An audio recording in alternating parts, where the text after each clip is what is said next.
よいしょ。はいどうも、孫さんチャンネル孫さんです。ということで今回はですね、もうほんと雑談雑談ドストライクっていうお話をね、ちょっとしようかなと思います。ノウハウとか知識とかそういう話では一切なくて、皆さんと同じね、こう自転車の、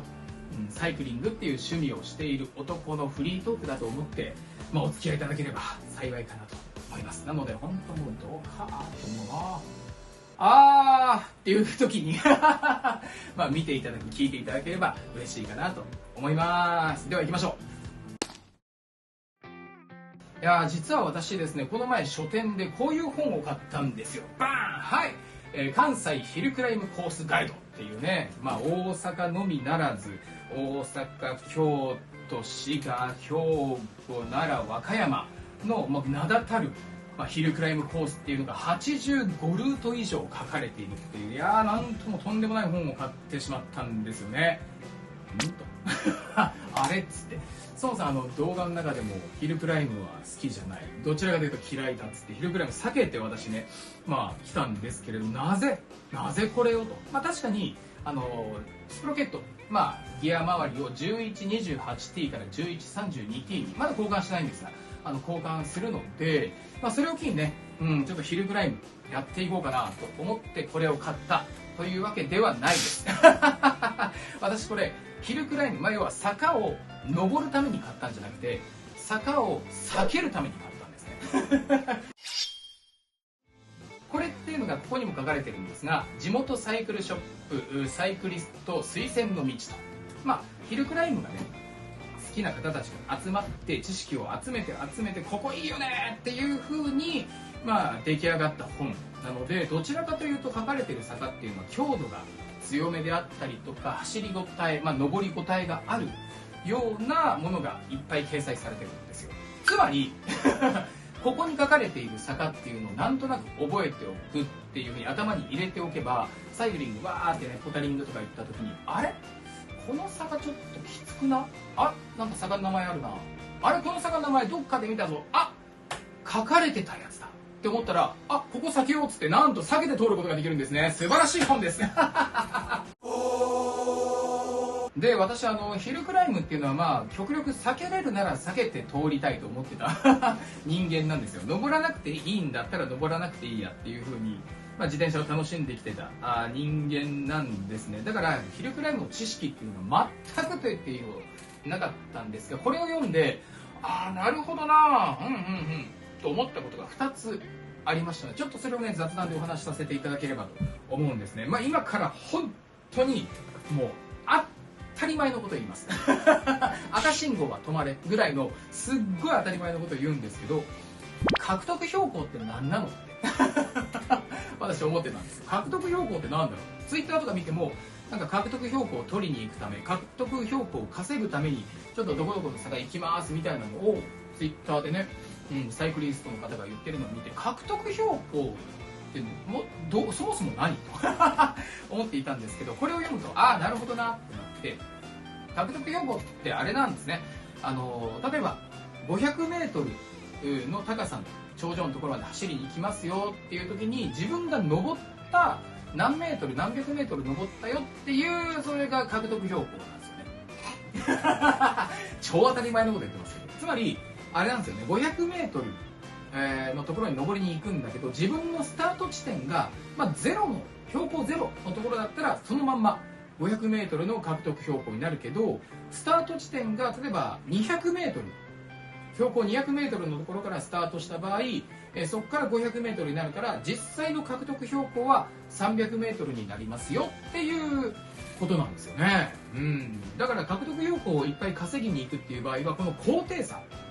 が大きければ大きいほどいっぱい獲得できるから、そこを狙っていくっていうことをされている人がいるっていうことなんだなと思って、なるほどなと、考えたこともなかったし得ようとも思っていなかったので、獲得標高それを考えて、坂選びとかするとまたちょっと見える景色っていうのが楽しみ方も変わってくるんだなというふうに思ったのが一つ、なるほど獲得標高っていうふうに思いました。すいません、当たり前でで、次にそうだよねって思ったのが、しんどい坂ってどういう坂なのかっていうのがこれをね読んでてなるほどって思ったんですよ。こっからも本当当たり前のことなんですけどこれもすごい平たく言うとしたら、500メートルの高さ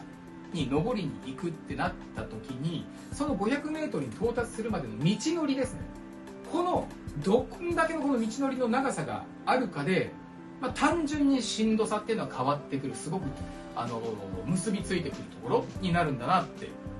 思ったんですよ。つまり500メートルの高さ行くって言ってもスタート地点からの距離が、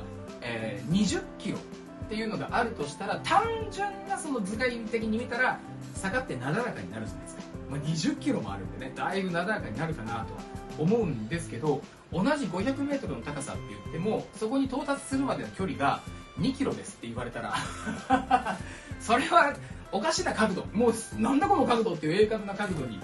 ならざるを得ないんですよね、距離がないから。だからしんどい坂っていうのはそういうことなんだなって思ったんですよ。一概にね、山っていうのは本当にただただなだらかっていうわけにはできないので、一概に距離があれば絶対楽っていうわけではないんですよね。私も昔あれです、東京に住んでた時に、都民の森ヒルクライムっていうのを自分もちょっと挑戦というかやってみたんですよ。あれ確か、檜原村役場っていうスタート地点から、都民の森って言われるところまでが20キロぐらい大体あったと思うんですけど、だから距離は距離があるからそんなしんどくないなっていう感じなんですよ。初心者も登れるって言われるね感じなんで。で道中確かに勾配で言ったら 5% とかちょっと上がってきたねっても7-8% ぐらい止まりなので、普通にスイスイ登ってはいけるんですけど、残り3キロがなぜかね 10% 超えてくるんですよ10% ずっと超えるみたいな高さに急にね勾配が上がるんですよね。こういって最後こういってくれよみたいな感じなんですけど、そんな感じでやっぱ山ってやっぱこういうねアップダウンがあってしかりなので、距離があったからといって絶対楽な坂なのかっていうと、そういうふうに問屋は下ろしてはくれないんですが、中にはもうほんと化け物かという坂があるじゃないですか。ちょっと一つ紹介するんですけど、皆さんもね、自転車を趣味にされている方は名前ぐらいは聞いたことがあるんじゃないかなという坂ですね。関西にある屈指の激坂、暗がり峠。はい、もうこれはねおかしいんですよ書いてることを見てみると、データ的なところを言うとしたら、最高標高地点、一番高いところですかね、最高標高地点が457メートル、ほんと500メートル近くですね。東京タワーよりも全然高い高さで、獲得標高っていうのが388メートルになってるから、スタート地点である近鉄奈良線高架前っていうところが、69メートルですね。合ってるか。69メートル標高のところから、457メートルを目指すので、獲得標高としては388メートル。で、この388メートルの、何でしょう、高さまでをどの距離で行ってくれって言ってるかっていうと、2.3 キロなんですよ。いや、ちょっとね、どういうことってなってるんですよね。 2.3 キロって言ったらもうあれですよ、ベランダバッて開けてあそこのマンションぐらいの距離が大体多分 2.3 キロぐらいだろうなって思うんですけど、その距離で388、もう400メートル近くの高さまで上がれって言ってるんですよこれはねちょっとバカ口が悪くて申し訳ない。本当バカ坂なんですよ。本当えぐいなって思います。よく激坂を前にした時に、まるで壁のような坂っていうじゃないですか。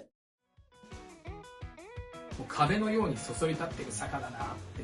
言うと思うんですけど、この暗がり峠に関しては壁のような坂じゃなくて坂のような壁なんですよ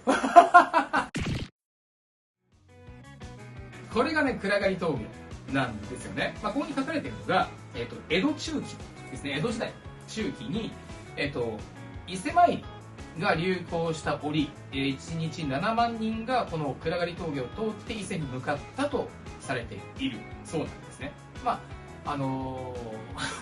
乗り物みんな歩いていってるから乗り物でここのね、峠を越えるなんていうのは多分考えてないんですよじゃないとね、こんな坂使わないわっていうね、地元民だってこの坂使わないって言ってるのに、いやちょっとこれはね、ちょっとどうなんでしょうね。坂って言っていいのかなまあ坂なんですけど。で、先に言っときます。私は今後も含めて暗がり峠は挑戦しません挑戦する理由が私の中でないんですよ。ヒルクライムに挑戦っていう風なのを歌っている、そういう風な私のチャンネルでもないですし、この暗がり峠って結局は大阪から奈良に入る県境、要は、奈良に入るための道の一つなんですけど、この暗がり峠を抜けなくても奈良に入っていける道って腐るほどあるんですよいっぱいあるんですよね。なのであえて暗がり峠を選ぶ必要がなくて、本当にチャレンジという上になるのかなと思うんですが、私はまあね、別に避けて通るためにこの本を買ってるわけですから、暗がり峠はチャレンジしないんですけども、興味がある方は暗がり峠っていうので、もう Google、YouTube なんかでこう検索していただければ、本当にいろんな方がね、チャレンジしている動画が見れるので、どんだけ、やばい壁か坂か分かっていただけるとは思います。こういうのが、言ってしまうと、分かりやすい例えですけど、やばい坂なんですよね。距離が短くて高さがえぐい。どうやったってもう急勾配で登り切るしかないっていうような状態なんですよね。最大勾配だって 30% 後半35、6、7とかそんな勾配らしいですから、この暗がり峠ね。挑戦したいとか挑戦されるという方は私は止めはしないんですけれども、途中で止まってしまって立ちこけとかで起こったりする可能性もあるし、実際車が通ったりもするみたいなんですよね。で、車幅もそんな広くないから、自分が怪我しないように、誰かに怪我させないようにっていうのを最大限に配慮した上で、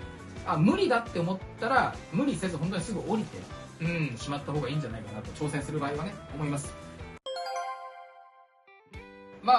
私これ最初に言った通り、坂を避けるため、坂を登らないようにするために、この本を買ったとは言ったんですけど、こうパラパラってめくっていくと、本当にね、その坂道とか風景が本当とんでもなくいいものばっかりなんですよね。私もヒルクライム自体は本当に好きじゃないんですけど、ヒルクライムの良さっていうのは本当に痛感していて、何度か登りたくはないけど登った坂っていうのもいろいろあって、やっぱヒルクライムの魅力ってあれじゃないですか。登った先が本当もう絶景なんですよね峠を登った先ってやっぱり普段見ている景色とはまるで違う世界になってくるので、もうそれを体験するため、もうその景色を見るためには、坂はもう登らざるを得ないんですよ登らなくて見える景色ではないので、なので私もその坂を登りたいと思っていくことは正直ないです。もうゼロ登りたいと思ってヒルクライムがしに行きたいっていう気持ちは本当ないんですけど、あの景色が見たいとかあの場所に行きたいっていうためにやっぱ坂をもう登るぞっていうふうに決めていくってことは全然あったりするんですよね。あれは本当にね、ちょっとどっかで自分の頭の中にセーブというか歯止めをつけておかないと、あの景色たちが至る所に全国あるんだ、いろんなね場所は違って景色も違うと思っても、あの絶景たちがそれぞれにあるんだって考えると、そりゃハマるわなと思っちゃうんですよね。だからちょっとね、ヒルクライムっていうのは魔力があるというかね、本当に恐ろしいもんだなと。さあ、まとめです。ということで今回は本当にただの雑談で本当申し訳ないなというところなんですが、皆様と同じ自転車の趣味をねしている男の、フリートーク雑談ということになりました。今回話の中で使ったこの関西ヒルクライムコースガイドですね。ヒルクライム私と同じにあまりしないんだという方でも、これ読んでいただくと、知識、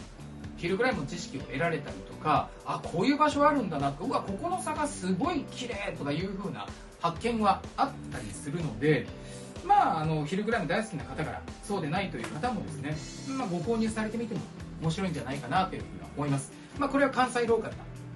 はい、本にはなるんですけれども、北海道からね沖縄まで本当日本全国津々浦々いろんな坂を書いてる本っていうのは多分それぞれに販売がされていると思うので、まあね本当に知りもしなかった坂とかあったりするんですよ。で登りに行くことないわと思いながら読んでいっても、時たまねパッて見た瞬間にちょっと待って、この景色やべえ、いやここはちょっと登りに行きたいなっていうのがね見つかったりするので、あとなんか食べ物とかもうグルメとかもねちょっと書いてくださったりしますので、まあ趣味の、本として、一冊こういうのを購入されてみるのは面白いのかなというふうには、改めてですよ、思いますので、はい、立ち読みでもいいので一回ね気になるの買っていただいてね、